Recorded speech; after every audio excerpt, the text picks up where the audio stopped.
Welcome to the Behind the Girl Boss podcast, where every woman's journey takes center stage. Join us in this safe space as we explore the ins and outs of business, career, mental health, the music industry, and more. Whether you're a go-getter or a dream chaser, we've got stories for you. Follow us on Instagram and TikTok for an exclusive backstage pass. Get ready to be inspired, empowered, and entertained. Welcome to the ride. Hey everyone, what's up and welcome back to the podcast. So we have a guest that we had on before actually. We have Madison with us. So hi Madison. Hi, thanks for having me again. Of course. If someone hasn't listened to the previous episode, do you want to just give like a debrief of who you are and what you do? Yes, my name is Madison Rutherford. I am a self-published author. I published my first book in 2022 when I was 18, and I'm 20 now, and I just released my second one, which I'm really excited about. And I also enjoy advocating for chronic illnesses in my free time. I love that. I'm excited to dive into that with you. But before I do that, I like to do a little hot seat segment. I think the questions changed since last time, so there'll be new answers. If you could have dinner with anyone, dead or alive, who would it be? I feel like in my life right now, I would say Amy Winehouse. I'm really obsessed with her lately. I have one of her books which has like collections of poetry she used to write. Hmm. And so I feel like we would have a lot in common with how we love and how we cope with things. Yeah, no, I feel like her music too was so good, and there's like honestly no one like her right now. So that would definitely be a cool conversation. The next one is what's one TV show, book, or podcast you recommend to everyone you meet? Okay, this is recent because I finished it 2 days ago, but Okay. I watched Looking for Alaska. It's also a book. I have the I book read on it. my hand. You did. Yes. The show changed my life. I have never been so moved by something, and so I just have to say that one because I need everyone to see it and I need everyone to feel it just how I did. It's so I good. need to watch it. I only read it. I never watched. I didn't even know there was it's a TV show or a movie. It's a TV show and it's a Hulu Okay. original, but they took it off Hulu, so I had to pay so much money just to buy it through Fandango, but it was worth it. Okay, I will definitely check it out. Yeah, I didn't know that they made like a TV version of it. The book was Yes. really good. And then the last one is what's one thing you can't start your day without? I always start my day listening to music. I feel like I can't move forward if I don't start my day like that. Is there like a certain genre of music or anything? Anything, because I listen to a lot of different genres, but Mhm. I've been obsessed with Jessie Murph recently. Okay. She's really cool. I don't know her music, but I heard the name. What kind of like vibe is it? She has a lot of people think she makes country music because she has a twang in her voice, and I don't like country music, but Hmm. something about her, just the way she carries herself, and her music's really cool. So I recommend it. It's different. I'll definitely check it out. Yes. But talking about you and your poetry, again, for people who might have not listened to the first episode, can you kind of just give like a little debrief on what like first drew you to poetry as a form of expression and how you knew like that was the medium for you? Yeah, for sure. Funny enough, I used to really hate poetry growing up. Writing it and learning about it in school, I thought it was Mhm. just really cliche and it didn't help me process anything. All of the assignments we would have to do were super superficial and it just Yeah. didn't really click with me and I didn't understand why people wrote it. And then I brought this up in the last podcast and I bring it up everywhere, but I came across a poet. Her name's Isabella Dorda. She's brilliant. I discovered her one night and saw her do spoken word online. And I was like, oh my gosh, I've never felt connected to something like this before. And so I wrote a poem that night and I realized, wow, like this isn't half bad. I feel like I want to write more. And so I spent my entire senior year reading Isabella's work and writing my own, and then I published a book for the first time, and it changed my life. Yeah. Would you ever consider posting like spoken word? Like, would you ever consider doing that?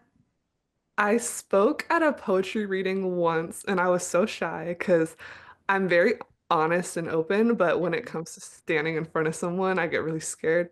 But when it comes to posting online, I haven't mastered speaking poetry that well yet. I think there's a big difference between writing it and being Yeah. able to convey it.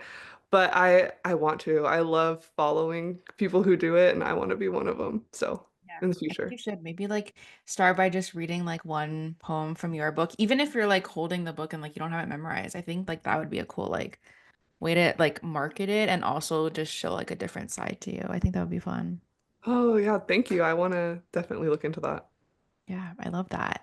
So poetry as a form, like what about poetry allows you and like makes you feel comfortable to like be so like honest, raw, and like share all these emotions?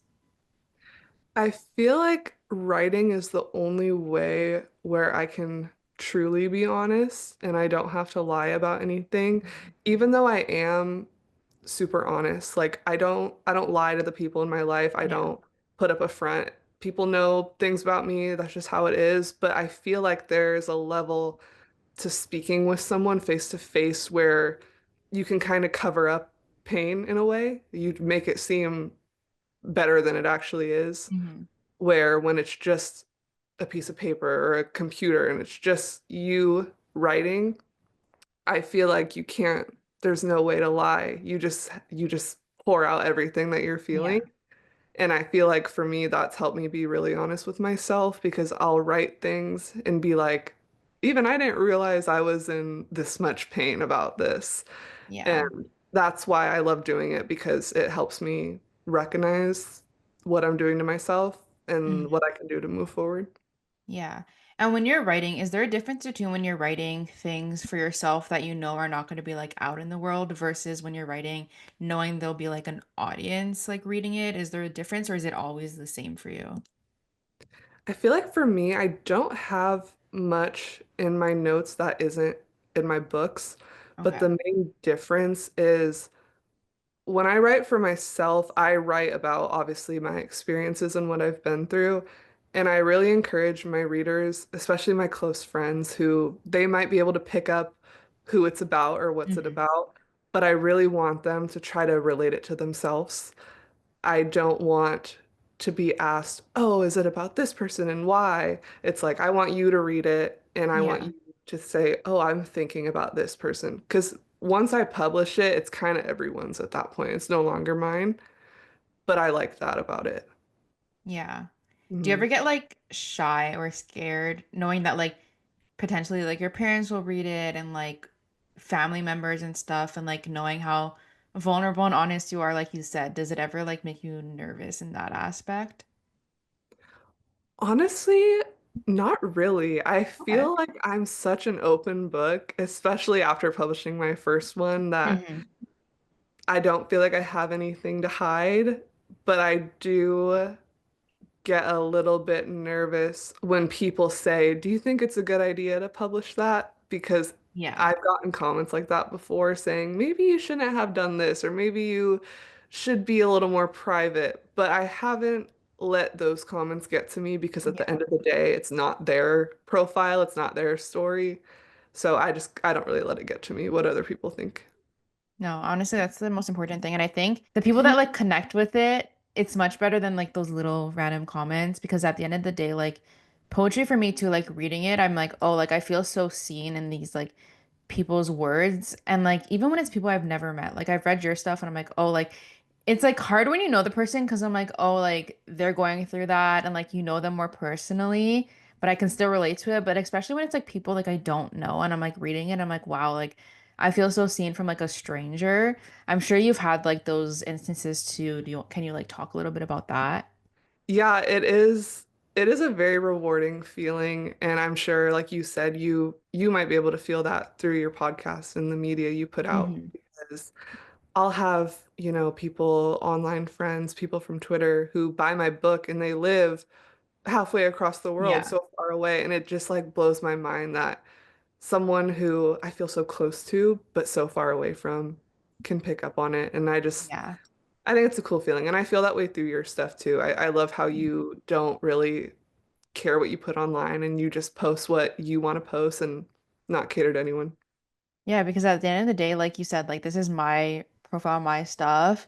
And if someone doesn't want to see what I'm posting, they can just like unfollow and like go somewhere else. Like I don't know. I've come Uh, to like just be more confident in who I am and like what I want to share online.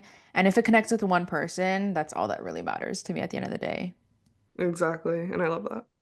Thanks. So your second poetry book, A Poet's Muse, A Guide to Loving and Losing, obviously is filled with a lot of like raw emotion and dealing with loss and the difficulty of letting go. What kind of inspired this piece of work? So, keeping it super real, I wrote this because I I think I consider this person the first person I ever fell in love with. Hmm. And that's really hard for me to say out loud because I feel like people claim that you can't be in love with someone if you've never dated them or been with them for a really long period of time. But just the emotions I went through and how much I went through with this person, it really altered my life. And losing that person was one of the hardest things I've ever been through. Hmm. And for the people who have read it or the people who haven't read it, there are 5 chapters that tell a story. And the final chapter of this book is called Hurting because realistically, I'm still hurting over it. I haven't healed from it. There's some days where it hasn't gotten easier, and I'm still coping with every emotion in that book because my first book, it ended very uplifting. It was like a collection of poetry, like, oh, I've grown now, I'm better. Hmm. But this book, I feel like it's a very realistic story of falling in love with someone. It didn't work out, and now I'm suffering the pain from it. And realistically, that pain doesn't just go away overnight. Yeah. And I'm trying to come to terms with it. Yeah.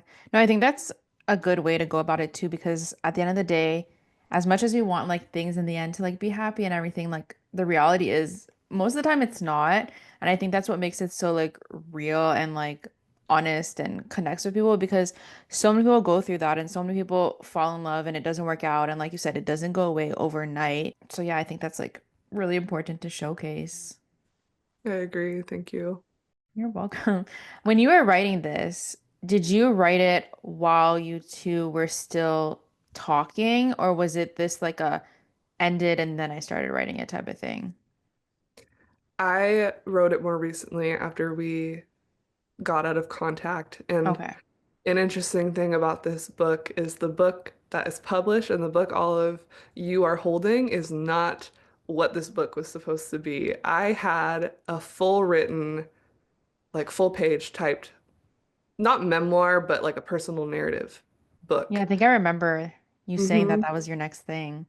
With a different title, different concept, multiple chapters of different life things, and I paid like $300 for an editor. I had the whole manuscript, it was ready to go, and reading it through, I was like, I don't feel passionate about this. It's not what I'm really feeling right now that I want to put out. So I scrapped that book and I really started writing about this person that I loved. And I just knew that the next project needed to be the whole story about it instead of just a little chapter.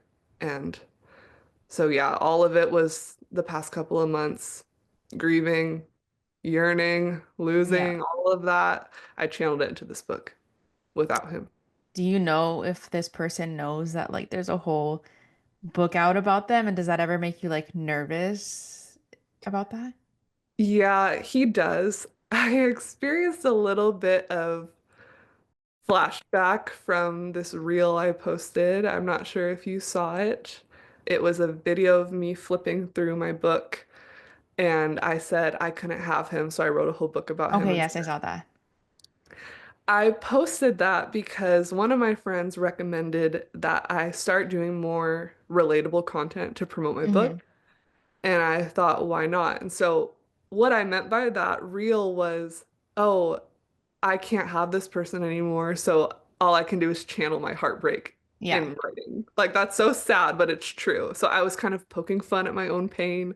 Hmm. A lot of people, including people close to me, were like, yeah, I mean, if that was about me, I'd be really upset. And I got a lot of not nice comments about it, but and even, he reached out to me about it and was like, "Is this about me?" And, I kept it super vague and I said, "I just wrote about someone that I loved and that I lost." And I just Yeah. kept it at that because at the end of the day, it might be about a certain person, but it can be up for interpretation. Yeah. And I think at the end of the day too, like you were saying, like you want people to read it and like also connect with it and like feel themselves in it too. So at the end of the day, no one needs to know who it's about, not even the person. As long Mm. as it makes you happy and that matters. Yes, I agree. So in this collection, there's a constant tug of war between holding on to that person and trying to let go as well. How do you think poetry can serve as a tool for like navigating these types of emotions? Like writing about this, how does it make you like sort of get to a healing place? Writing about it is definitely really hard. There's a chapter in the book called Loving, which is where I wrote about when things were good with us Hmm. and how I felt about him and how I still feel about him. I just can't obtain that feeling anymore. And that was really hard, having to sit there every night and write about things that no longer existed and write about someone who doesn't care about me anymore. That was really Hmm. hard and took a toll. But fortunately, when I publish something and I put it out there, it turns something really hard into something that I'm rewarded for. Yeah. I see the positive outlooks it has on people and just seeing people hold the book and own it and read it, that there's definitely an aspect of that that contributes to the healing process of I turned something so bad into something better for myself. And even though I'm still, just as sad as I was writing it, I have that now to be proud of and Yeah. realize I accomplished something out of this. Yeah. And how long did this collection of work like take you to like start, finish, and then have like the illustrations done and then publish and all that? The actual writing for this book, it only took a couple months, but again, like I was saying earlier, this whole concept went through so many different ideas, which I was working on all throughout the summer, all beginning, end of last year.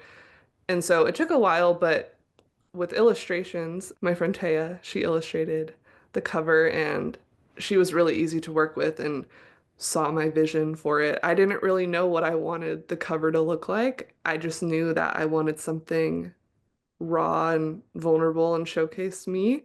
Mm-hmm. And she nailed it, especially with, the spilled milk on the Yeah. letter. She included the little scissor necklace on me. So it felt really cool and I'm proud of the art. Yeah. And how would you say the journey from writing your first book and your second book, like, were there any like things that you learned while doing the first one that you took into the second one? Yeah, I wrote about different things. I feel like Hmm. my first book was really mental health based. I touched Yeah. a lot more on depression and stuff like that in the first one, and I focused more on love and relationships in the second one. But I definitely wanted to be just as vulnerable, if not more vulnerable. I think I'm very open about mental health, but I can be really private about relationships and connections Yeah. with people. So I am proud of myself for taking that vulnerability and using it to something that I don't like to be so vulnerable about for this. Yeah, for sure. Yeah, I wanted to like bring up one of the parts that I liked the most. And I feel like this is like an example of how like I read this and like I can see me in it. And I wasn't thinking about like the person writing this, thinking about me. But you wrote, I'm a pile of unresolved baggage and I'm simultaneously too much mentally and too little physically. I don't want to be like those girls, but I want your approval. So go ahead, alter me, craft a more stable and oblivious, stupid version of me. I'll let you. That, like, I was like reading that and I was like, wow, like that is me. Can you talk a little bit about what was going through your head while writing this certain part? Well, first of all, I'm so happy that connected with you. I did not see that note in the form you sent me. I'm Oh, so happy that a poem stuck out to you. That's awesome. Yeah, that poem, very real. I'm sorry you hmm. relate to it. Um, I wrote that because obviously when you are yearning for someone and you love someone and you just want them, seeing them with other people is just a huge knife in the heart. It Yeah. sucks and it's painful and you start doubting yourself and the comparison game comes in. And so I think just the way me and him ended, it was because I wasn't afraid to call out the truth. Hmm. And seeing people with him now, knowing that they don't know things that I know, and seeing them just be so happy and be so submissive to everything, Hmm. it makes me feel like, oh, something's wrong with me. Like I'm just too much. I don't look like them. I'm not enough physically for another person. And all those emotions just kind of play down on, okay, well, I want this person so bad that he can change whatever he wants about me and I'll do it because I want Yeah. him. And at the end of the day, that sucks because I've always been a super secure person and I was going through some confidence things after Hmm. losing this person and seeing new girls in the picture. It's not a good feeling. Yeah, no. Whenever you like see like not your replacement, but like the next person after you, I think you just like take it personally in a way when like you're not supposed to, but like at the end of the day, that's how emotions happen and how things go. I think even with friendships too, you can like be like if you lose a friend and you see like who they quote unquote replaced you with, you always kind of just like it's a comparison game. And I feel like that's just like a human thing to do and it sucks, but I relate to that unfortunately. So Yeah, that's it's hard, great for but us. we'll Um, get better. I know it. we will, we will. But if someone's listening to this right now and they also want to publish their own either like book or like even just like posting their own poetry online, like not even a full book, just like sharing like some raw, vulnerable stuff, like what advice would you give to them?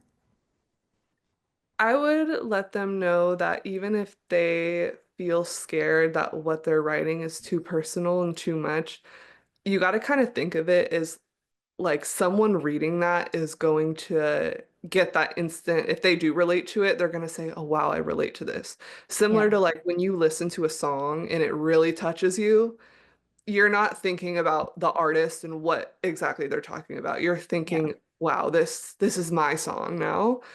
And so if someone's scared to be vulnerable and think that the internet or people in their life are going to pick apart their life and focus on who it's about and what they're doing, at the end of the day, realistically, they're probably focusing more on themselves. They're just using Hmm. your art to support that feeling.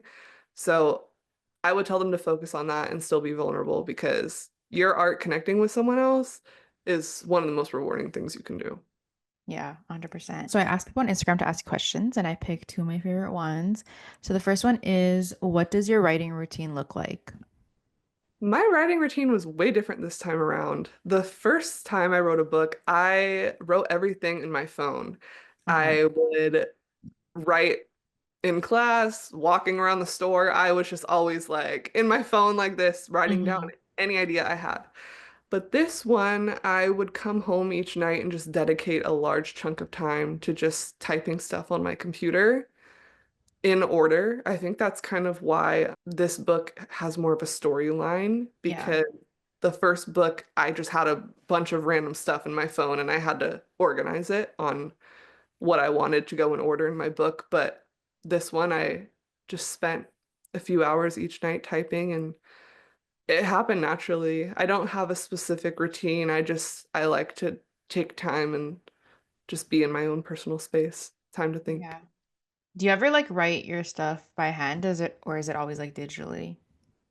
It's definitely always digitally. I wish I was a handwriting person. The only time I do is I have a friend that I pen pal with in Florida. Her name's Michaela. You They're might know actually the one that asked this question about the writing routine. her. They did. Oh, Michaela. Oh my gosh. Yeah, she messaged me and was like, what do you want to answer?" I'm like, "Girl, that's up to you." Yeah, the only time I handwrite stuff is when I send her letters, but besides that, I can't do it for my writing because I Hmm. change so much of it. Yeah. And I feel like it's a lot of work. Yeah, like scratching Keeping stuff it out real. or like it would piss me off. Like if I'm writing and then I'm like, "Oh, I want to change something." And like I don't want to use a pencil because I don't want to erase stuff. But then like scratching it out and stuff, I feel like it's a lot of work. Yes, exactly. And then the last question is, how does writing books that are so raw and vulnerable affect you emotionally? Like I said earlier, during it's hard. It affects you hard emotionally. And it brings up memories you don't necessarily want to think about. Mm-hmm. But it's kind of one of those things where it has to get worse before it can get better, Yeah. because I'd rather go through a horrible writing process, a painful writing process, than to not publish something. At the end of the day, Yeah. that's always my goal, is to get a story off of my chest and give it to someone else. And Yeah. fortunately, I've achieved that every time, and it's something that it will stay with me when I want to keep publishing, just knowing that's my goal at the end. Yeah. For sure. Are you working on anything right now? Or are you like taking a step back and like promoting this new book or what's next for you? I'm definitely in the promotion phase. I'm still soaking in the success and people Hmm. buying it and reading it. I'm waiting to hear back for what people thought of it. I think maybe in a few months I'll start writing again. I'm definitely the type of person where I like to let a project sit for a little bit. Yeah. It's been 2 years since we did this. It's taken me a while. Some people can just pump out books every month, and I think those people are brilliant, but I'm not one of those people. So I will definitely be in a poet's muse era for a little bit. And Yes. hopefully, hopefully another heartbreak doesn't come. But if it Hopefully does, not. then we'll get another book out of it. Yes. Well, that's all I had for you today. So thank you so much again for coming on. Before you leave, do you want to shout out your socials, where people can find your book, where they can buy it? Yes, well, thank you for having me. My Instagram is Madison with two N's and then Rutherford, my name. And yeah, I post a lot about my book on there. You can find my book on Amazon. It's in my link tree, which is in my Instagram bio. And I also have my first book in there. And then I have a GoFundMe link about myself and about my chronic illnesses, which are not really talked about in my poetry. So, Hmm. also interested, I recommend going there and reading my story. Yes. Well, thank you so much again for sharing all this and being honest and vulnerable. It's very refreshing. Thank you. I appreciate you.